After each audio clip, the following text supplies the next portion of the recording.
Bakka garaagaraa teessanii sagantaa keenya ordofaa kan jirtan kabajamtoota daawwattoota keenyatiif dhaggeeffattoota keenya ashamaa akkam jirtu. Qophii addaa har'aa keessatti egaa keessummaa addaati kan qabannee dhiyaanne. Keessummaa addaa har'aa kana maaliif nu dhiyeessine jettanii iyyaafachaa nama turtanidha. Egaa kaan keessanii maqaadhaa itti moggaaftanii kan jirtanii bulloo maaliif callisee gurbaan diiman maaliif hin dhiyaanne kan jedhu nu gaafachaa turtan. Egaa har'aa qabannee dhiyaanneerra. Keessummaan keenya har'aa hundi keessanuu kan eegaa turtanii Jawaar Mohaammed. Jawaar Mohaammed ana dabalatee egaa waggaa lamaan booda kan karaa iskiriiniitiin wal arguuf deemnu. Egaa Jawaar Mohaammed baga nagaadhaan gara OMN'ttis akkasumas warra si eegaa jiruu fi karaa iskiriiniitiin baga dhiyaattee baga nagaan dhuftee anaa dhufuun jedha. Dayyani atii fi daawwattoonni OMN'is baga rabbi lubbuun jiraachisee walitti nu deebisee baga irraa baraartanii as geessanii baga walitti deebi'an jedha. Egaa daawwattoonni baay'een yookiin hordoftoonni baay'een namoonni baay'een maqaadhaas moggaasanii bulloo gurbaa diimaa jechaa turanii keessattuu yeroo mana hidhaa turtan keessatti sirbii bulloon mana hidhaa oolaa kan jedhu yerootti sirbametu ture. Egaa keessattuu bultii 40 yeroo nyaata lagattan sanatti yaaddoo guddaa ture uummata keenya biratti walumaa galatti namoonni dhimma kan hordofaa turan. Mee ka'umsa fi har'aayyuu kan jalqabnu turtiin mana hidhaa attam ture Jawaar Mohaammed? Turtiin mana hidhaa gaa duuti biyya wajjiin hirriba akkuma jedhanii Oromoo kumaatamootatu hidhame. Kanaaf yeroo namni hedduu yeroo tokkotti hidhame keessatti waan hidhamneef waan addaati jechuu hin dandeenyu. Hiraariif dararaa obbolaan keenya jaallan keenya hedduun keessa dabaraniin waggaa wal bira qabnu kan keenya laafadha. Haa ta'u akkuma hidhamaa hundaatu maatii keetirraa adda baatee bilisummaa socho'uu, bilisummaa dubbachuu, bilisummaa namaa wal arguu sarbamtee taa'uun dhiibbaa guddaa namarraan godha. Haalli nageenyaatii fi haalli biyya keessa ture irraa wal qabatee maatiin keenya baay'eedha kan yaaddaa turanii kunuufis yaaddoo ture. Nama tokkoon gaa hidhaan dhiibbaaf miidhaa nurraan gaheera.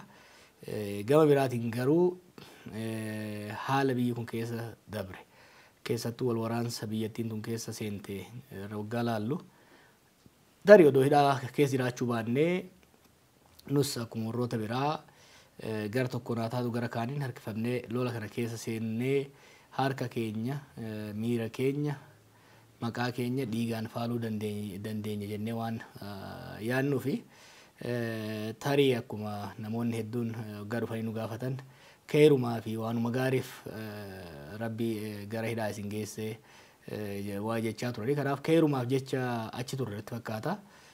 Harki keenya maqaan keenya fi gochaaf jechi keenya wal waraansa fokkisaa san keessatti hirmaachuu dhabuu isaatiin hidhaa turuun san nu baraareera. Gara tokkoon gaa miidhaa qabaa gara kaaniin immoo nullee fayyadeera akkuma faranjiin jettu. Partly it was a blessing in disguise gaa wanni guddaan jala dabarree as geenye jirra. Jaallan keenya hedduun carraa kanan arganne nuyi garuu rabbiif galanni haa ga'u as geenye irra jechuudha.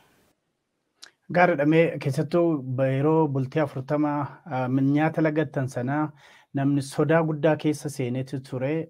Murtii hamaa cimaa akkasii akkamitti murteessan kan jedhutu gaafiin kakka'aati ture.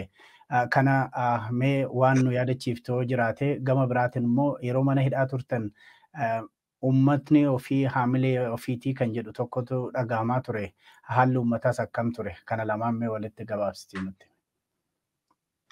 Haalli lagannaa nyaataa sun mataa isaatti sagantaa dheeraa fi kitaaba dheeraa kan bahu waan ta'eef gara fuulduraa barreeffamaaniif kan dhiyeessinu ta'a. Haa ta'u garuu yeroo hidhamte tooftaan ati ittiin qabsaa'uu dandeessu, tooftaan ati ittiin dhiibbaa ittiin godhuu dandeessu hedduu murtaa'a. Tarkaanfiin ati fudhachuu dandeessu ofirratti. Kanarraa kaanee haala biyyi sun itti deemaa jiru akkasumas haalli hidhamtoonni siyaasaa Koloneel Gammachuu ayyaana dabalatee namoonni biraan haalli isaan qabiinsi isaanii yaaddeessaa waan tureef akkasumas immoo biyyattiin filannoo saniin wal qabatee gara hamaatti deemaa akka turte waan hubanneef kanarraa kaanee hamma dandeenyetti dhiibbaa uumuudhaaf jecha kan gara tarkaanfii sanitti seenne. Gaachi keessatti mootummaa qofa irratti osoo hin ta'in duratti illee dhiibbaa guddaa godhame beela osoo hin ta'in uummanni keenya kallattii hundaa dhufuudhaan dhiibbaa guddaan duratti godhee nageenya keenyaaf waan yaaddaa tureef lagannaa sana akka dhaabnuuf akka malee guyyaa mara dhufee xiqqaa guddaan abbaan amantii abbootiin gadaa warri bifa garaagaraatiin dhufanii dhiibbaa guddaan irratti godhaa turanii haala ulfaataa ture kan dhugaa yoo dubbanne kan nyaata dhabuun humna dhabnee laaffannee caalaa kan maatiin keenya uummanni keenya xiqqaa guddaan dhufee nutti wayiwaatu dhiibbaa guddaa waan duraan ga'e haa ta'u gaa sanis irraa annee. Gaariidha gaa ergammoo mana hidhaatii baatanii ni calliftanii kan jedhudha. Gama tokkoon mootummaatu akka isaan afaan qabatan akka isaan hin dubbanne akeekkachiise kan jedhu jira. Gama biraatiin immoo mana hidhaatti yeroo ba'anii mootummaa wajjiniin walii galuudhaan bahanii kan jedhutu jira. Kanarratti maal jettan? Nuyi egaa tinka namni hedduun hin beekanu fakkaata gaalli itti gadhiifamne gara dhuma ji'a muddeetii irratti manguddoon dhufanii mootummaan haalduree tokko malee isin gadhiisuu barbaada. Nuun jaaniin egaa akkas taate nu duris jaalannee of hin hidhe mootummaan nu hidhe mootummaan yoo nu hidhe hidhamnee teenyaa yeroo gadhiise immoo baanee uummata keenyatti makamna jenneeni haaluma kanaan torban lama akkas booda deebi'anii nu gallakkisanii. Haaldureen irra kaayame tokkollee hin jiru. Kan callifne fedhii keenyanii namni nu dirqisiises hin jiru. Sababni callifneef qabna. Agartee yeroo mana hidhaa keessa turretti waan baay'ee hubanne. Televiziyoona mootummaa laalla turre manni hidhaa Qaallitti televiziyoona qaba hidhamtoonni televiziyoona argatu. Televiziyoona sana waggaa laallu yeroo biyyattii wal waraansaamaa keessa seentetti namoonni silaa biyya tasgabbeessuu qaban namoonni silaa nagaa buusuu qaban namoonni silaa balaa waraanni qabu hir'isuu irratti tattaafachuu qaban hayyoonni hogganoonni siyaasaa abbootiin amantii jaarsolii biyyaa warri jettuun bifa baay'ee nama qaaneessuu fi nama suukenneessuun waan lola hammeessaa garii isaanii afaan baafatanii duguggaa sanyii saba tokko irratti yeroo labsaa turanitti baay'ee nutti dhagahame baay'ee qaanofne turre akka lammii biyya kanaatti.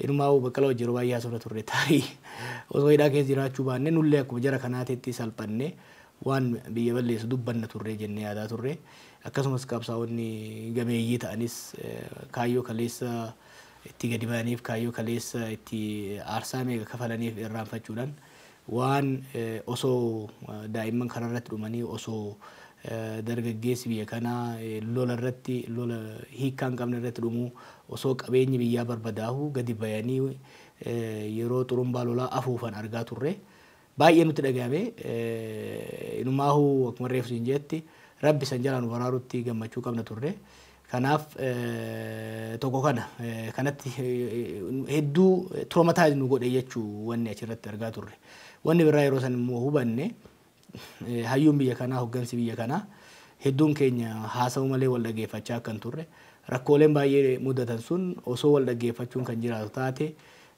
hubannaa waloo uumuun waan danda'amuuf rakkooleen sun tarii hin ga'an jennee waan yaadneef yeroo baanetti wanni dursa kennuu fi barbaannu dhaggeeffachuudha kan jedhu.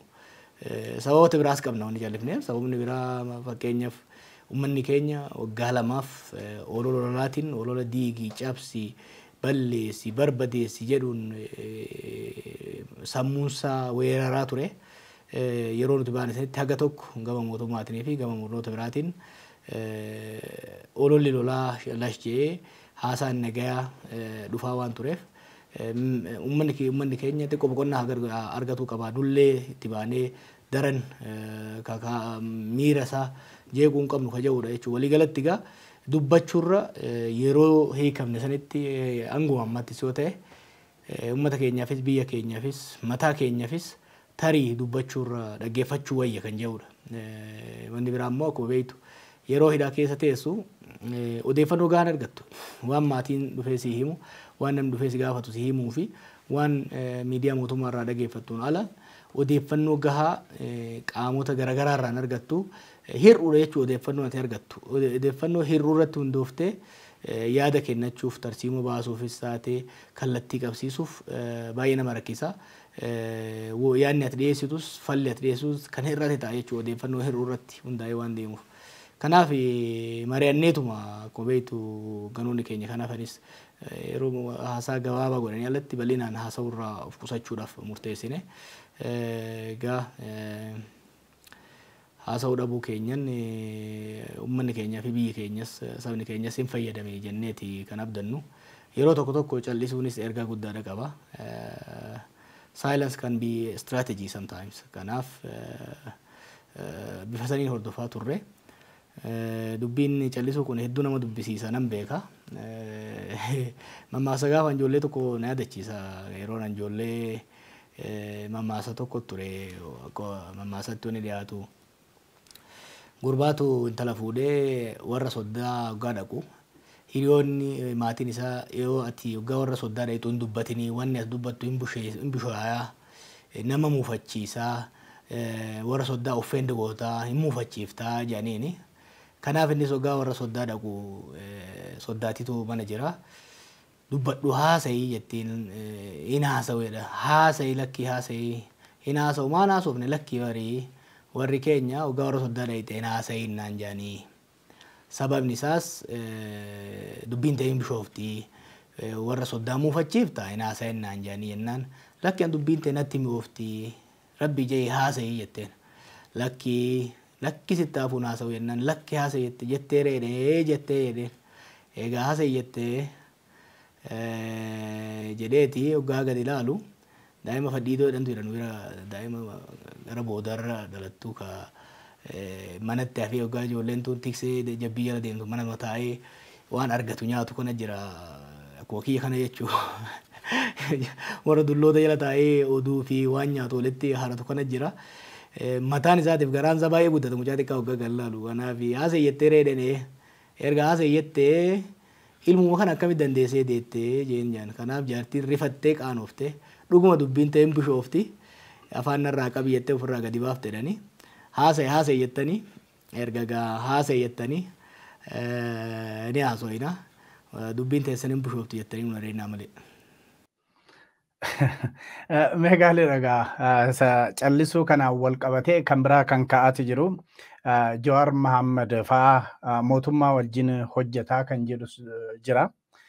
Dhuguma Jawaar Mohaammed mootummaa wajjin hojjetaa jira. Ani egaa miseensa paartii siyaasaati. Paartii seeraan galmaa'ee biyya kana keessa jiru. Paartii biyya kana keessatti lolli furmaata hin fidu jedhee amanaa ture. Kanallee lallabaa ture. Lola hanqisuudhaaf duula gooneen hidhaadhaaf mudannee ammas taanaan ejjannoon keenya biyya kanaaf lolli biyya mancaasuu diiguu malee bu'aan qabu jennee amanna. Kanarraa kan kaane namni dhaggeeffatu kan jiru taate mootummaa haa taatu riphee lolaa haa taatu lammii warra humnoota biyya alaa haa taatu ka ollaa haa taatu kamii wajjinuu haasa'uudhaaf fedhii qabna. Qaama kamiiyyuu mootummaa si hokkataa taate mootummaa biyya kana bulchuu imaamata isaa irratti adeemsa isaa irratti mormaatu turre waan mormaa turreef hidhaa buune. Garuu hogganoota mootummaa kanaanis taatu rakkoo dhuunfaa walirraa qabnu hin jiru. Wanni daangaa lafaa walitti dabarree wallolleen hin jiru waan dhuunfaa hin qabnu. Ilaalcha siyaasaa, ejjennoo siyaasaa, adeemsa siyaasaa fi dantaa saba keenyatti irratti kan wallolle yoo isaan sirraayanii araarri haa bu'u lolli hin barbaachisu biyya kana badii fi kasaararraa hanqifnu yoo kan jedhan taate waliin haasa'uudhaaf waliin dhiyaachuudhaaf qophiidha. Isaan qofa osoo hin ta'in qaama dhimmina laallata. biyya kana balaa irra buute kanarraa nan hambisa. Hambisuudhaaf immoo isin wajjin haasa'uun isin wajjin mari'achuun faayidaa qaba jedhee kan dhufu kamiyyuu wajjin haasa'uudhaaf akka paartiittis akka hooggansaattis nuti qophiidha. Bifa kanaan jirra.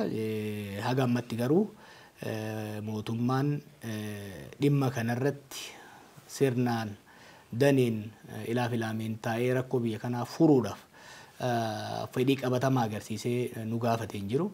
Gaafa nu gaafatanitti garuu nu yeroo kamiyyuu mootummaan yaada keenya yoo barbaadu taate furmaata qophii yoo ta'u taate dhaggeeffachuudhaaf yaada keenya dhiyeessuudhaaf qophiidha. Wanni nuti hin goone garuu irra deddeebinee hundattuu kan himaa jirru nuti qaama kamiituu taanee rakkoo biyya kanaa hammeessuu irratti dararaa saba kanaaf uummata kanarra gahu hammeessuu irratti qaama kamiyyuu wajjin hin taanu. Jennoon keenya nu warra of diffeenni gochuun barbaachisaa nutti fakkaatu sirna kaleessaas taate sirna amma jiru keessatti jennoon keenya sirriitti beekama. Murannoon keenya sirriitti beekama. Wanni masakamnuun wanni nu bitu yoo jiraate dantaa fi fedhii uummata keenyaa qofa. Dantaa fi fedhii uummata keenyaa gara fuulduraatti tarkaanfachiisuu irratti abbaa fedhii wajjin hojjechuudhaaf qophii kanarratti konfidensiidha qabna. Jaarmaa cimaa qabna. Hooggansa cimaa qabna. Ilaalcha sirriitti qabna. Ilaalcha jiddu galeessa ta'ee biyyaa fi saba kanaaf ta'u qabna. Kan ammoo kaleessa hoggaa jennu warri nuun dhagahin kareessa hoggaa jennu warri tarii mamii qabaatu har'a wanni nu jechaa turre sun qabatamaan waan mul'ateef wanni nuti dhiisaa marii wayya hoggaa jennu lolatti deemamee biyyuun kasaaraa seene jechaa turre warri nu dhaga'uu dhabanii har'a rakkoo kana keessa seenanii arganii jiranii. Kanaaf nuti abbaa fedhe wajjinu fedhe wajjinu jaarmaa Oromoo haa ta'u kan Oromoo ala haa ta'u abbaa fedhe wajjinu teenyee mari'annee yaadaan injifannee mo'annee bahuudhaaf gahumsa qabna jennee waan amannuuf abbaa fedhe wajjin gateenye mari'achuudhaaf qophiidha. Mee kanuma wal qabatee dhiyeenya kana gara Keeniyaa Naayiroobiitti imaltee mootummaa bakka bu'oota mootummaa biltsiginnaa garaagaraa wajjiniin akka mari'atamteedha kan dubbatamaati jiru. Kun hammam dhugaadha? Mootummaan biltsiginnaa Finfinnee jira. Anis Finfinneen jira. Mari'achuu akka barbaadu taate Keeniyaa dhaquun hin barbaachisu. Asumatti mari'achuu dandeenya. Keeniyaa kanan dhaqee dhimma dhuunfaatiin wal qabata. Kana atis beeyta. Yeroon achi turetti garuu dippiloomaatonni baay'een jaarmaaleen gargaarsaaf namoomaa biyya kanarratti hojjetan sababa lolaatiin achi godaananii jiranii. Carraa sanitti deemsa sanitti fayyadamee isaan dubbisuu odeeffannoo walitti qabachuu danda'ee jira. Akkuma siin jee hojii bal'aa ji'oota 5-6 eegan bahe kan hojjedhe uummata keenya ka biyya keessaa ka biyya alaa miidiyaatti baheen dubbatiin malee uummata hedduun dubbisaa ture. Akkasumas dippiloomaatota jaarmaalee gargaarsaa biyya kana keessa jiran mari'achiisuu irratti dhaggeeffachuu irratti hojii bal'aan godhe. Naayiroobii kan hin dhaqe dhimma dhuunfaatiin garuu carraa argadhetti namoota dubbisaan ture. Namoonni tarreeffaman sun tokkolleen achi hin turre. Garuu osoo carraan argame ilmaan Oromoo mooraa garaagaraa keessatti faca'anii jiran kan mootummaa keessas jiran ta'ee kan mootummaa ala jiran carraan argame bilchinni argame obsi jiraatee osoo bakka tokkotti walitti dhufnee caayaa takka jalatti walitti dhufnee rakkoo Oromoof Oromiyaa fi biyya kanaaf naannoo kanaaf furuu irratti waliin mari'achuun osoo danda'amu taate gammachuu isaa hin danda'u. Carraan akkasii argamnaan warra tarree duraa irratti hiriiru keessaa yaani gara fuulduraa carraan sun hin dhufa jeetiin abdii argadha. Oromoonni walitti dhufuu Oromoonni waliin haasa'uu kan jibbu sheexana qofa. Kanaaf ilmaa hawwamuu qaba, hawwatamuu qaba, deeggaramuu qaba, jajjabeeffamuu qaba. Haa ta'u haala amma keessa jirruu fi haala biyya kun keessa jiruun haalli namoonni ilaalcha garaagaraa jaarmee garaagaraa bakkee adda addaa jiran walitti dhufanii mari'achuudhaaf haalli mijoofne gara fuulduraa mijaajeetiin abdii qaba. Ammatti garuu Naayiroobii kan hin dhaqee hojii reefu siin jee dhimma dhuunfaatiin wal qabateeti. Gara fuulduraa Naayiroobiis haa taatu, Finfinnees haa taatu, Minisootaas haa taatu bakka hundattuu ilmaan saba kanaa, ilmaan uummata kanaa kan saba Oromoo qofa osoo hin ta'in ilmaan sabaaf sablammii biyya kanaa walitti dhufanii rakkoo qaban garaagarummaa qaban caayaa takka jalatti sirnaan taligamanii waliin mari'atanii ni furan jeetiin abdii qaba. Kanarratti akka paartiittis akka nama tokkoottis carraaqaa jirra jabaanees itti fufna. Gaariidhamee egaa Jawaar Mohaammed ati yeroo ammaa kana miseensa paartiitii kan KFO'ti. Egaa yeroo miseensa ta'anii akka paartii sanaatti socho'utu jira. Bilisaan akka duraa sanatti socho'uun hafuun hin jiru ta'a. Mee yeroo bilisaan kophaa kee sochootu moo yeroo akka paartiitti miseensa paartii taatee sochootu kamtu siif mijataadha? Egaa yeroo aktivistii taatu akka farda ala bulaati. Ala bula beekta. Fardi ala bulli ka sakaallaa hin qabne ka lugaama hin qabne bakka barbaade dheedee bakka barbaade bulu. Yeroo aktivistii turre akkas turre. Sun faayidaa mataa isaa qaba. Akka feenes socho'uudhaaf daangeffama tokko malee sochoonee hojii hojjechuudhaaf nu fayyadee jira. Paartiitti immoo hoggaa seentu akka farda abbaa qabuuti. Lugaamaa fi sakaallaa qabda. Dallaa sitti tolfamu jira. Achi keessatti hojjettaa jechuudha. Lachuu bu'aa qaba jechuudha. Kanaaf kan farda ala bulaa sanis ture akka gaariitti itti fayyadamee sabas fayyadayeetii yaada. Boodarra immoo gara paartiitti seenee yeroon gara paartiitti seenu calliseetii miti mataa kiyyaanis hayyootaa fi uummataanis sirriitti mari'adheetini ce'umsoota gammaa godhaman ka 75 74 75 91 2018 keessatti sabni keenya shoora guddaa taphate warri jijjiirama barbaadu kan saba biraatis shoora guddaa taphate garuu yeroo maraahuu wanni hawwatamee fi wanni yaadame osoo hin taane yeroo ce'umsi karaarraa maqee faayidaan uummataa guutuutti hin eegamne agarra. Maaliif jennee hoggaa laallu yeroo mara wanni agarru humnoonni jijjiirama fiduu barbaadan qophaa'uu dhabuu keessattuu bifa jaarmayaatiin qophaa'uu dhabuu isaaniititu paawar baakii uumamaa yeroo kanatti abbuma itti qophaa'etu bakka san qabataa abbaan itti qophaa'e sun immoo dantaa sabaa osoo hin taane dantaa ofiitiin geggeessuu irratti deemaa jechuudha. Kanarraa ka'uun akka Oromoottis ta'ee akka humnoota biyya kanatti jijjiirama barbaadanitti sirna jijjiiruu qofa irratti osoo hin ta'in sirna bakka buusuu irratti fuulleffachuun baay'ee barbaachisaadha yaada yeroo irra ga'e. Kanaaf ammoo political party jaarmaya siyaasaa cimaa tokko kan Oromoof Oromiyaa fakkaatu kan hoggansaanis imaammataanis tarsiimoonis gahaa ta'e ijaaruun barbaachisaadha jennee irratti hojjetaa jirra. Yeroo baay'ee zamana Ihaadeegis yaadatti ammallee wanni akkasii sun bibbiqilaa jira. Injiru dhaabni biraa tokko injiru kan biyya bulchaa danda'u kan bakka bu'uu danda'u injiru. Paartiin kun yoo hoggansi kun yoo bu'ee bakka bakka bu'uu danda'u injiru jaaminitti dhiyeessu. Wanni kun biyyarra uummata biyyaa irrattis dippiloomaasii irratti illee dhiibbaa qaba. Kana jijjiiruudhaaf jaarmaya cimaa paartii cimaa jaaruu barbaachisaadha jeetiin amana. Kanaaf ni gara paartii yaada kiyyatti dhiyaatu kan KFO'tti makame aktiviizummaa irraa gara rogeessarraa gara hoggansa siyaasaatti cehuun waan laafaa miti. Haa ta'u garuu KFO'n baay'ee na laaffise. Akkuma beektu hoggansi paartii kanaa Profeesar Mararaa irraa kaasee warra baay'ee hubannaa qabanii warra nama madaqsuudhaaf nama guddisuudhaaf nama simachuudhaaf deemanii lugaama baay'ee sittiin cimsanii lugaama sitti laaffisuu sakaallallee xiqqooma irra kaa'uu baay'ee sittiin cimsanii dallaa isaallee hin bal'isanii akkasumas immoo Baqqalaa wajjin hoggaa hidhamtu immoo waan baay'ee agarta. Kanaaf KFO'n akka gaariitti haala naa biyyeesse akka inni ce'umsa sanii ismuuz bifatee hin godhuuni. Ammatti waan jiru natti fakkaata gara siyaasatti waan uummanni guutuutti achi luuccaa jiru natti fakkaata. Gaariidhamee gara biraatti darbina. Waraana kaaba biyyattii keessatti adeemsifamee amma badii guddaa qaqqabsiise kana dursitee mormaati turte waraanni badii fida malee kan jedhu mormii guddaa dhageessisaati turte. Amma gaa waraanni inni gara kaabaa san xinnoo lash jedheeti gara Oromiyaa keessatti waraanni banamee Oromiyaa keessatti waraanni adeemsifamaa jira. Oromiyaas haa ta'u walumaa galatti iddoo biraatti rakkoo uumameeti jiru. Bifa kanaan waraanaan furmaata argamsiisuun ni danda'ama kan jedhutu jira. gama biraatiin immoo warra kaanitti duullee ebelu balleessinaa kan jedhutu jira. Bifa kanaan waraanni biyya tokkoofis haa ta'u walumaa gala Oromiyaadhaaf furmaata ta'a jetta gama keetiin kan attamitti xiinxalte?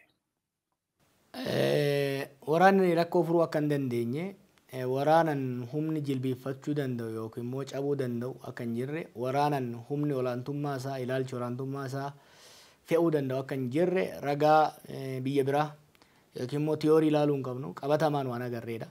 Biyya kana keessatti dhaloonni kun sirna mootummaa kanaa keessatti osoo itti wayii waannu osoo kadhannu osoo wanni meeqa itti himamu lolatti deemame rakkoo Tigraay wajjin uumame humnaan cabsine jedhamee itti deemame hin milkoofne humnoonni Tigraayis rakkoo garaagarummaa mootummaa federaalaa wajjin qaban humnaan furre jedhanii socho'anii sunis hin milkoofne jechuudha. Kanaaf sadarkaa amma biyyi kun irra jirutti hoggansi biyya kanaa gara adda addaatiin jiru kamiyyuu rakkoo siyaasaa jiru kana humnaan furre yoo kajan taate tarii loluma ofii waggaa lama keessa dabran kanaa'u ni irraanfatan yoo ta'e malee waan seenaatiin miti kaasaa jirru. Waan seenaa waggaa 20 dura yookiin immoo waggaa 30 waggaa 100tiin kaasaa jirru. Waanuma deeggadda ija keenyaan agarre warri immoo lola kana keessa ture qaamaan keessatti hirmaate waan ta'eef dhugatti hoggansi rakkoo biyya kanaa humnaaniin fura jedhee onnee isaarraa amanu waan jiru natti fakkaatu yoo jiraate akka fayyaan qabne qofadha jechuudha. Kanaaf rakkoon biyya kanaa furmaanni isaa lola ta'uu hin danda'u. It's too complicated. Biyyi kun uumama isiitirraa kaasee rakkoolee walirratti qarqabamaa fe'amaa dabalaa dhufan keessa waan jirtuuf rakkooleen kun taa'anii yoo carraa mariidhaaf kennamee kan godhamu taate malee hin furamanii. Keessattuu haala amma jirru kanaan biyyi kun loluu hin dandeessu. Biyyi kun this country cannot afford war anymore. Kana namni hubachuu danda'uudha qaba. Sababa lolaatiin diinagdeen biyyattii akka malee daaraa ta'ee jira.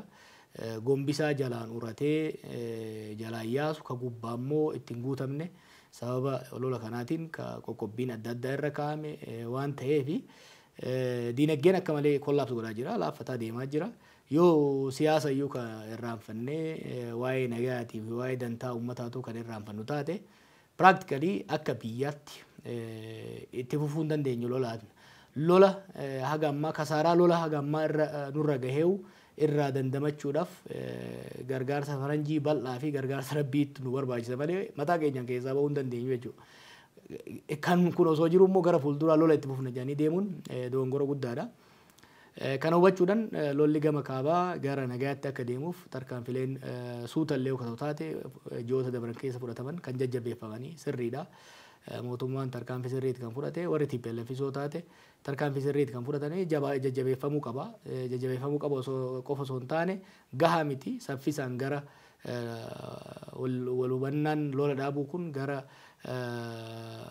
furmaata siyaasaa fiduu irratti walii galuu irratti achi ce'uu danda'uudha qaba gama kaamaatiin. Garuu biyya kana lolli kan jiru kaaba qofa miti. Oromiyaa kallattii hedduudhaan Beenishaangul kibba keessa bakka garaagaraatitti ilmaan namaa guyyaarraa harcaa'aati kan jiranii. Waraanni mootummaa fi waraanni humnoota siyaasaa garaagaraa lola guddaa keessa kan jiranii. Kanaaf akkuma kaabatti godhame mootummaan falli kaabatti hin ta'in kibbattis ta'uu hin danda'u jechuudha. Rakkoo kaabatti uumame lolaan furuu yoo ka dadhabdaate ka kibbaa furuu hin dandeessu. Humni har'a xiqqaa jettuun boru guddateeti kan argamu jechuudha. Duuba deebinee yoo kalaalu taate Oromiyaa yeroo nuti wayiwaachaa turre waggaa 4 waggaa 3 irraa aanaalee muraasa lixa Oromiyaa ture kan lolli keessa ture har'a godinoota hedduu waliin gahee namoonni miliyoonotaan ta'u lakkaa'amu buqqa'ee lafti bal'aan osoo hin qotamin hafee hanqina nyaataa bifa adda addaatiin mudate irratti dabalataan ta'ee jira jechuudha. Kanaaf akkuma kan kaabaa godhe mootummaan gadi taa'ee humnoota Oromiyaa keessas ta'ee naannolee adda addaa keessa socho'an wajjin mari'atee lola dhaabuudhaan gara furmaata waliigalaatitti fidu malee gama lolaatiin hin deema jechuun mootummaafis biyyaafis saba keenyaafis kan fayyadu ta'ee natti mul'atu. Walumaa galatti Itoophiyaa keessatti rakkinni waraanaa yoo itti fufee rakkina guddaa fidaa biyya ollaatti itti hirmaachisaa kan jedhu dippiloomaasiidhaan kufaatitu dhufaa kan jedhu waa hedduu kaaftee turte too hin hidhamin dura warri si mormanis haa ta'u waa siyaasa ati hordoftu warri morman illee erga hidhamtee booda kaan isaanii ጀዋር ያለው እውነት ነው ጀዋር ናፈቀን ጀዋር ማረን amma jechuutti gahani kanaaf kan jawaar jedhe hundumtuu ta'e otoo yeroo sana dhaggeeffanne kan jedhanillee baay'inaan dhaga'amaatu ture waan fuulduratti ta'u kana attamitti raaguu dandeesse amma teessee yeroo ilaaltu immoo akkamitti hubatta ilaalta jawaar tarii warra dabbayyee warra Sheek Huseenii warra Sayidaaboo Rawanin dhufeef taalaata. Lakkii ani hin raagne itaan irra hin buufanne. Garuu ijoollummaan siyaasa Itoophiyaa tan ilkaan itti cabsanne. San boodas gara Singapoor yeroo deemetti biyyoota Eeshiyaa keessatti. Ijoollummaan wal fakkii biyyoota keenyaatiif biyya keenya biyya sanii ilaalaa ture. Biyyoota akka Sri Lankaa, Maleeshiyaa, Indooneeshiyaa, Kaamboodiyaa hedduu isaanii keessa deemee biyyoonni naannoo sadii kun amma tokko wal waraansa keessaa bahuudhaan gara cehumsa isaanii xumuranii gara diinagdee jiddu galaatti cehaa waan turaniif hedduun faasineetir ta'ee qorachaa ture jechuudha. San booda immoo yeroon gara Ameerikaa deemee yuunivarsiitii yeroon turetti tiyoorii siyaasaa keessattuu comparative politics jennuun akkasumas madda wal dhibbeelee sabootaa madda sirna abbaa irree madda lolaa waliigalaa hedduu irratti barnoota gaarii hayyoota ciccimoo jalatti barachaa ture. Kuni waa'ee siyaasaa irratti keessattuu siyaasaa biyya keenya irratti hubannaa gaariidhaa kenne. San qofa osoo hin ta'in biyyoota akka Awurooppaa bahaa akka Yugoslaaviyaa fa'aa Sooviyeet fa'aa turan keessa deemuudhaan akkaataa biyyoonni sun impaayeroonni sun itti diigamanii fi san booda wal waraansa ta'ee fi san booda riippablikoota uumaman akkasumas immoo fincila kalar rivolution jedhamu kan sirna dimokiraasiitti ceesisanis qorachaan ture. Biyya Indiyaattis deemuudhaan akkaataa itti qabsoon nagayaa hojjetaa turee fi sirna federaalizimii isaanii qorachaan ture. Kana hunda immoo yeroon qoradhutti biyya keenyaan walitti qabeeti ilaalaa ture. Kanaaf waa'ee biyya kanaa kara biyyi kun tarii itti deemuu dandeessu tilmaamuudhaaf hubannaa gaarii kaayadheen ture natti fakkaata. Barnootaanis muuxannoodhaanis hubannaa gaarii waan hin godhadheef kanarratti hundaa'eetiin xiinxala kennaa ture. Xiinxalli sun keessattuu yeroo qabsoo sanitti hedduu nu fayyade. Booda garuu waa lama yaadaa turre. Tokkoffaa sirna Ihaadeegsan dadhabsiifnee harka kennisiifnee jijjiiramatti galchuu ture. San irratti nutti nu milkaa'ee jira. Xiinxaluu san irratti hundaa'uudhaan ammoo cehumsi kun akkaataa itti deemuu qabu irratti yaadota lafa keenya karoora lafa keenyatti ture. Karoora san irraa yookaan maayinu taate rakkoolee uumamuu danda'an eeraat turre. Keessaanis ifattis gama miidiyaatiin eeraat turre. Akka hiree ta'ee cehumsa san hadiidarra qabsiifnee deemuudhaaf hin dandeenye. Warri immoo cehumsa san hoogganuun akkaataa nu itti hubanneen hin hubanne jechuudha. Kanarraa kaaneeti rakkoo kana keessa kan seenne wantoonni an dubbachaa ture sun dhugaa ta'uu isaaniitti an ittiin boonu kanan je'ee ture je'ee ittiin boonu ittiin of jajuun barbaadu dhugaa ittiin hin gadda. Yeroo mana hidhaa turettis ijoolleen ati akkas jechee turtee hunoo kun raawwatameera yeroo jedhan eegan ba'es kilipii adda addaa sooshaal miidiyaa deemu hoggaan laalu nan gadda. Akkuma jedhamu nama hoggaa wanni inni dubbate takka dhugaa taatu yoo argu arrabni kee gurraacha jedhaniiti xooxiffatu yookiin immoo qeequ duri arrabni kiyya gurraacha jedhee yeroo daawwitii keessatti illee ulaalee ture arrabni kiyya gurraacha miti. Haa ta'u garuu dhiiroo biyya kana ittiin farrisee saba kana biyya kana uummata kana ittiin farrisee jedhee yeroo itti dhagamu I regret actually wantoota tokko jechuu isaaniitti dhugaa ta'uu isaaniitti wanni an tilmaame dhugaa ta'uu isaaniitti ittiin boonu ittiin hin gadda dhugatti. I wish wanni an jee osoo ta'uu baate I wish wanni an jee suni faallaa sadii ta'ee biyyattiin tun lola keessa seenuu dhabdee biyyattiin tun gaagama keessa seenuu dhabdee osoon tilmaamni kiyya dhara ta'ee biyyi kun garuu rakkoo kana keessa seenuu baattee karaa nagaa irra kan deemtu taateen itti gammada. Ittiin hin boonu ittiin hin gaddaa yeroo baay'ee osoon dubbachuu baadhee tarii ittiin farrisee yeroon itti yaadu jira. Hirmaannaa biyyoota adda addaa waraana Itoophiyaa keessatti adeemsifame keessa Eertiraa dabalatee hirmaannaa isaan Itoophiyaa keessatti godhan kana mee akkamitti ilaalta? Badii akkamii geessise? Akkamitti xiinxalte keessattuu iddoo mana hidhaatii baate? Egaa biyya kana keessatti wanni haalamuu hin dandeenye biyyoonni hedduu harka galfatanii jiranii. Garuu biyyoonni kun cabsanii nuti hin seenne.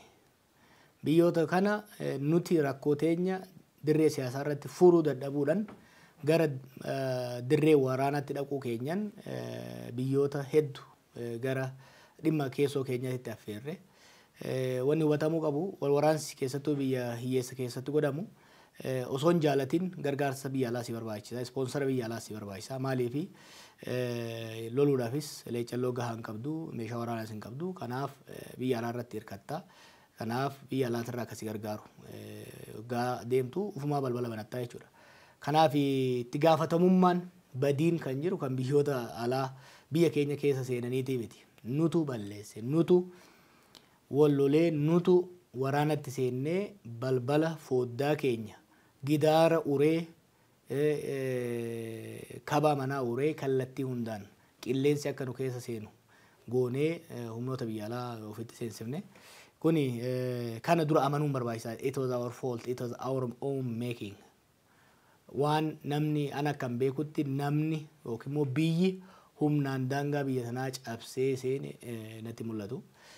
Kabiraa dhiisii gara Suudaanii nama gara Fashagaa dhufanillee yoo taate osoo biyya kana keessa lolli jiraachuu baate bifa saniin dhiibbatanii dhufuun hin jiraatu ture jechuudha. Kanaaf wanni hoggansi biyya kana gamaa gamanaan jiru kamiyyuu amanee fudhachuu qabu. Nutu balbala nutu seensa saaqee ofitti seensise tokko kana. Lammaffaa wanni hubatamuu qabu yeroo ammaatitti keessattuu yeroo wal waraansi biyya tokko keessatti uumamu akka durii miti. Yeroo durii biyya tokko keessatti wal waraansi kan wal waraanus humnoota hagoodha. Mootummaa fi ribeelolaa 2-3 akkasiin dabru ture. Akkasumas immoo warra kana akka gargaaru external sponsors warri jennuun biyyoota muraasa ture. Yeroo lola qabbanaa maal janka Cold War jedhamu kana blookii lama ture. Blookii warra lixaa ture kan warra bahaa warra Soobeetii ture. Jarma lamaan kanas seenaa ture jechuudha. Ollarraayis biyyi biraa gargaarsa yoo kennu taate ajajumaa fi qajeelfama humnoota lamaaniitiin kennaa ture. Amma akkasii miti. Amma waggoota 20-30 dabre kana keessatti biyyoonni hedduu diinagdee jiddu galeessaa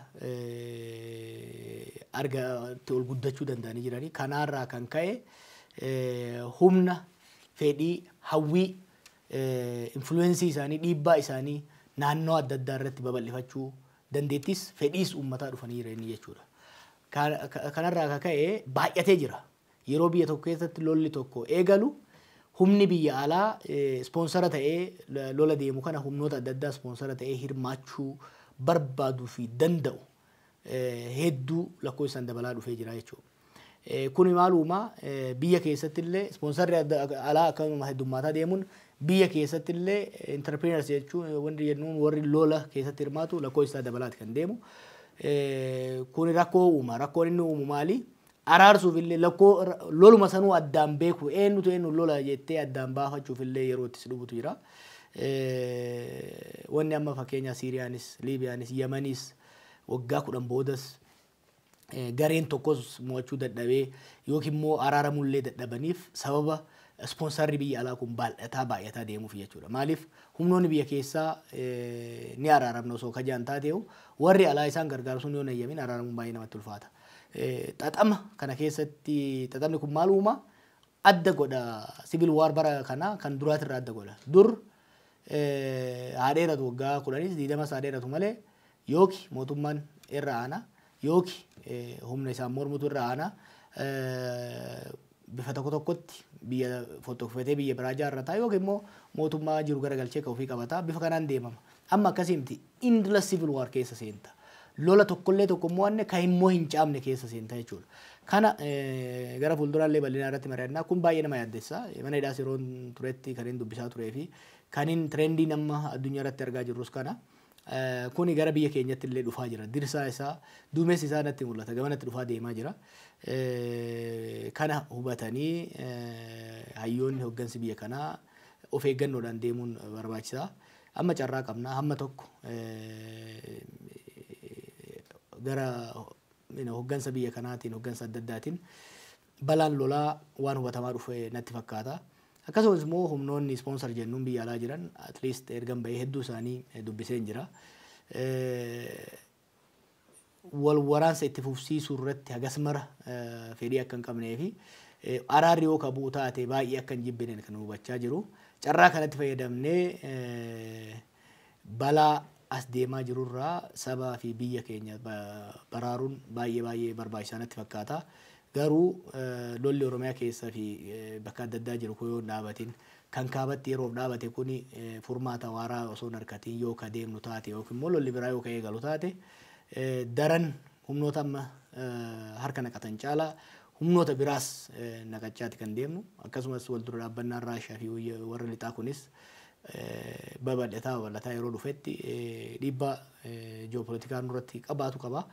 Kun osoo dirsaan kun as hin geenye dafanii mana ofii kabachuunii fi caayaa ofii jalatti furmaata barbaadachuun barbaachisaa natti fakkaata.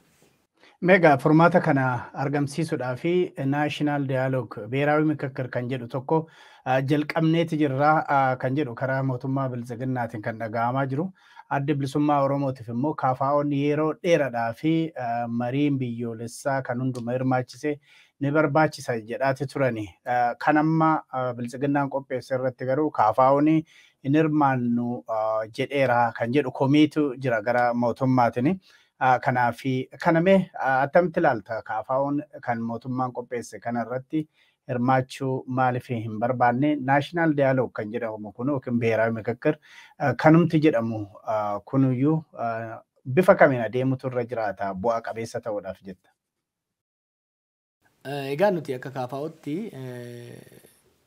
marii biyyoolessaa hin hirmaannuu hin barbaachisuu hin jenne.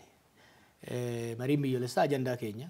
Ajandaa waggoota kurnaniif KFO'n fi keessattuu Profeesar Mararaan dubbachaa turedha. Akkuma yaadattu furmaanni biyya kanaa yeroo mallas jirurraa kaasee furmaanni biyya kanaa mariidhaan marii waliigalaatiin mootummaa waloo dhaaburraa dhufa jedhanii kan dubbachaa ture.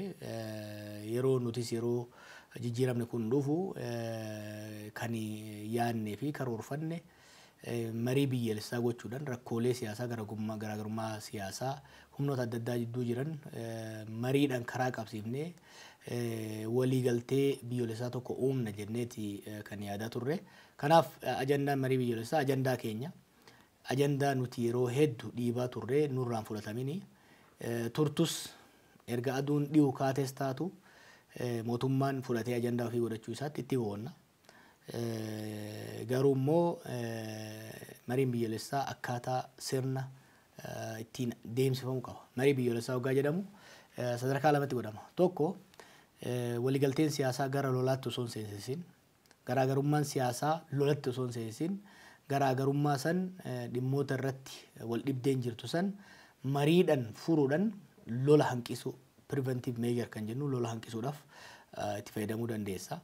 Tokko immoo kalammataa immoo yoo marii biyyoolessaa godhuu dadhabdee rakkoolee jiran san mariin furuu dadhabdee yookiin yeroo dhabdee hanqattee lolli dhoohee wal waraansi bal'aan erga godhame booda erga lolli sun dhaabate irraa kaastee tokkoffaa dhimmoonni lolatti nama gareelee geessan sun sirnaan irratti maratamee furmaata akka argataniif akkasumas immoo miidhaa fi madaan lola keessatti uumame akka qooruu fi akka wal dhaanamuuf lola booda marii gootaa jechuudha. Post war reconciliation process kan jennu. Kanaaf mariin biyyoolessaa yookiin lola dura godhama yookiin lola booda godhama. Yookiin wal waraansa dura godhama yookiin wal waraansa booda godhama. Mariin biyyoolessaa wal waraansi osoo geggeeffamaa jiru godhamu hin jiraatu jechuudha. Bu'aas buusuu hin danda'u. Akkuma aadaa keenyatti yoo fudhatte dargaggeessi lama yoo kan wal falaxaa jiraatu taate dura dargaggeessi lamaan sun akka wal dhaanu wal rukutuu dhaabu gootee eega adda qabu waan jedhamu jiraami jidduu seentee eega adda qabde booda gara caayaatti fidda malee osoo isaan alatti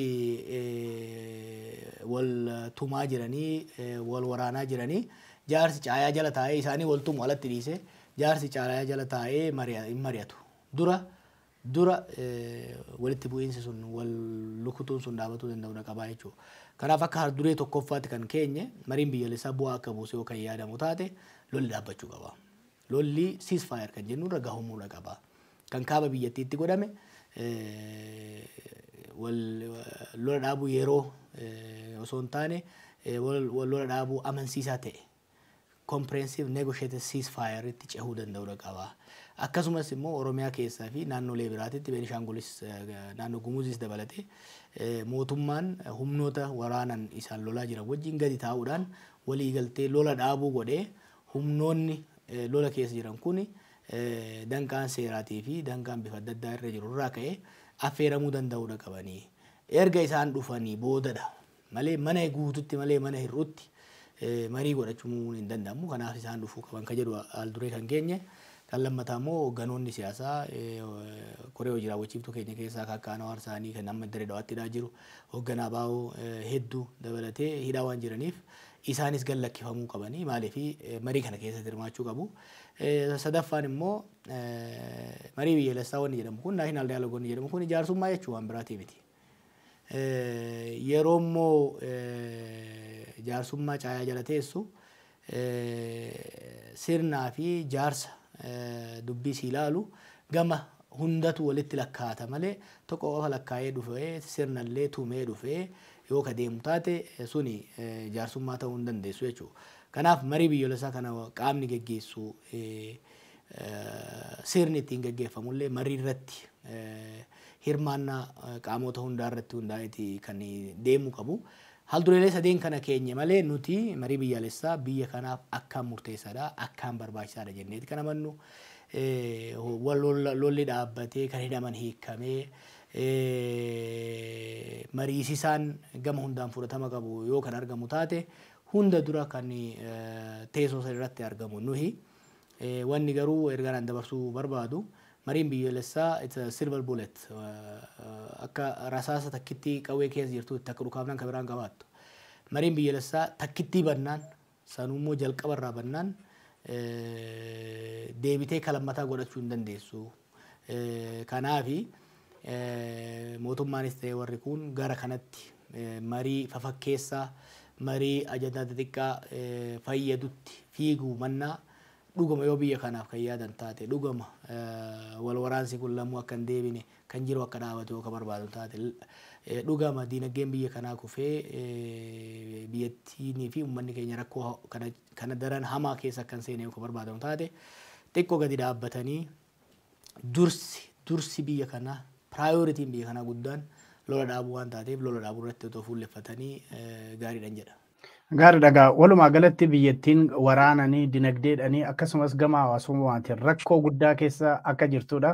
Jawaar Mohaammed egaa akkuma jedhee warri siyaasatti ooftu jaalatus hin jaalannes warri si hordofaa jirus inni waa'ee tokko hojjetaa furmaata wayiitiin as bahaa jedhamee egaa kan eegamaati jiru. Mee akka Jawaarittis haa ta'u akka KFO'tti walumaa galatti mee walitti haa qabnu. Rakkoo biyya sana amma mudatee jiru sana keessaa ba'uuf furmaanni maali jettee lafa keessa? Furmaanni nama tokkoo fi jaarmaa tokkoon dhufu hin jiru. Rakkoo kana keessaa kan galche ilaalcha akkasiiti. Furmaanni nama tokkoo fi jaarmaa tokkoon garee tokkoon dhufu hin jiru. Kan qabnu rakkoo walooti. Kan keessa seenne gaagama walooti. Kan keessaa baanus waliin jechuudha. Kanaaf hunda dura rakkoo namni tokko gareen tokko nuuf fura jedhurraa bahuun barbaachisaadha. Rakkoo walootiif furmaata waloo barbaadu irratti fuulleffachuudha qabna. Nu egaa akka KFO'tti kan amannu yaadni nuti qabnus kan itti ciccinee deemnus akka warree fusiinjee hojiin hunda dura lola dhaabuu irratti fuulleffachuu lolli dhaabachuu baannan lolli immoo kan dhaabatu mootummaan amma booda biyya kanaaf lolli hin fayyadu amma booda lolaan olaantummaa garee tokkos haa taatu sirna garee tokko gad dhaabuun hin danda'amu kana booda biyya waloo jaarree yoo kajamu taate marii walootiin jee yookaan amanu taate kanarratti hundaa'ee qaamota qawwee wal lolaa jiru wajjin lola dhaabee qaamota ilaalchaa wal lolaa jiru wajjin immoo gara hunduma keenya gara tokkotti sassaabamnee kan mari'annoo kataatu taate biyya kanaaf furmaata qaba jenneeti kan amannu hamma dandeenyetti akka Jawaarittis akka Kaafaa'ottis biyya kanaaf nagaa biyya kanaaf tasgabbii biyya kana qilee ishiin buuteerraa of duuba deebisuudhaaf tattaaffii guddaadha goona. Akkuma sila jechaa ture biyyi kun akka otoobisii irraan gadee osoo deemtu qileetti deemtee goommaan lama qilee seenee goommaan lama karaarratti hafeeti. Waggoota ji'oota 5 dabre kanatti waggoota 4 dabreef karaa dogongoraatirra saffisumaan oofamaa turte. Amma garuu egaa goomman lama qilee seenee boodallee taatu fireenni waan qaban fakkaata. Fireenni qabuun gahaa miti duuba deebisuu barbaachisa. Kanarratti mootummaan qabatamaan murannoodhaan biyyattii qileerraa of duuba deebisuudhaaf tarkaanfii yoo fudhatu taate nuti gahee keenya akka mormituutitti akka lammii biyya kanaatitti waan beeknuun waan dandeenyuun hirmaannee balaa as deemaa jiru rakkoo hagammaa jiru madaa hagammaa jiru wallaanuudhaaf balaa gara as deemaa jiru immoo baraaruudhaaf hanqisuudhaaf shoora keenya taphachuudhaaf qophiidha. Gaari dhagaa gara dhumaatti dhufneera ragaa neefati interview goonuu qe'een Oromoo hedduu gubataa qaamni gubataa namni hedduu ajjeefamaa weerara guddaa adeemsifamaa jira. Meegaa gaardaaf kanumaan haa gabaabsinu garuu otoon hin dubbatin otoon deemuu baadhee kan jettu yaadni jiru yaada qabdoo jiraattee itti da'iitii walumaa galatti uummata Oromoo haa ta'u warra sabaaf sablammoota warra si hordofaa jiran biyya keessas biyya alaatis jiran ergaa qabaattee dhaamsa qabaattee waltajjiin kan keetii Jawaar Mohaammed. Oromiyaanis ta'e Itoophiyaan gaagaama akka yeroo ammaa keessa seente kana seenteen beeytu balaa risk danger amma isii fuuldura jirullee agarteen beeytu kana sirriitti hubachuun barbaachisaadha. Uummanni keenya dhumaatii rakkoo buqqa'iinsa amma keessa jiru kana keessa bahuudhaaf hojii guddaadha gaafata. Amma anaaf Baqqalaanis gara biyyoota alaatti deemaa jirra. Biyyoota alaa keessatti uummata keenyaan wal dura teenyee waliin mari'achuudhaaf dhaggeeffachuudhaaf waan nutti mallate itti himuudhaaf garasitti deemaa jirra. Egaa kan qaamaan agarru qaamaan kan agarre immoo miidiyaadhaan dubbisaa waan dandeenye saba keenyaa fi biyya kanaaf gumaachuudhaaf dhufaa jirra. Gaafilee hafanii fi yaadota hafan immoo waltajjiilee sana irratti bal'inaan kan itti deemnu ta'a. Wanni ani jechuu barbaadu saba keenya galateeffachuuf kan garas deemnu. Sabni kun saba galataati, uummanni kun uummata galataati. Yeroo hidhaa jirtutti wanni yeroo baay'ee yaaddu kaayyoo ani hin hidhameef uummanni ani hin hidhameef na duuba kaayyoo san dhiisee tokkummaa isaa jiigee jiramoo cimee itti fufe kan jedhudha. Uummata keenya guyyaarraa 100 dhufee nu gaafataa ture. Erga baanes bakka eenee walitti cimee jabaatee diyaaspooraan isaa taatu kan biyya keessaa jabaateeti kan agarre. Kun hedduu nu boonsa. Mana hidhaattis akka laaftutti ilaallu akka hin cinqabne akka qalbii takkaan kitaaba dubbifnuu fi barreessinu nu gargaare. Kanaaf uummata kana galateeffachuu qofa osoo hin ta'in yaaddoo isaa hawwii isaa dhaggeeffachuu barbaanna. Nuyis yaada keenyaa fi karoora keenya akka paartiitti dhiyeessuudhaaf kan sochoonu. Sanarratti gaafileen dabalataa hedduu akka jiraniin yaada kan dandeenyu hin deebifna. Kan haqqanne immoo akkuma dur rabbitti kadhanna. Kanaan nu haa ga'uun jaa galatoomii deene. Hedduu galatoomii atis Jawaar Mohaammed waan dhiyaattee ibsa bal'aa nuu kennitee fi egaa kabajamtoota daawwattoota keenyatiif dhaggeeffattoota keenya kan gaafataa turtan iyyafataa kan turtan Jawaar Mohaammed wajjiniin turtii bal'aa goone irraa hubannoo guddaa akka argattanii abdii qabna. Gara fuulduraatti egaa ammas deebinee Jawaar Mohaammed isinii dhiyeessinaa jedheen abdii qaba. Waan ammaatti nu wajjin turtaniif hedduu galatooma. Ammaatti kan isin keessumsiisaa ture Dajanee Guutamaatii ogeeyyiitoota teeknikaa wajjiniin ta'uudhaani sagantaaleen OMN biroo itti fufu nagaan nu tura.